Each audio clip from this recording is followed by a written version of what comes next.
If I threw a stick, Amber, would you chase it? Excuse me? You heard me. Sorry, my ears don't understand, nerd. Well, let me be clear then. We value your opinion about as much as we value a white crayon.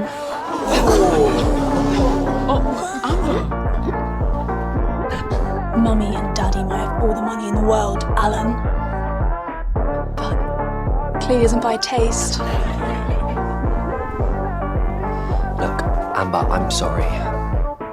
It's not that I don't like you, it's just that if you're on life support, I'd unplug you to charge my third phone. Why don't you spend a little less time worrying about us and a little more time worrying about your eyebrows?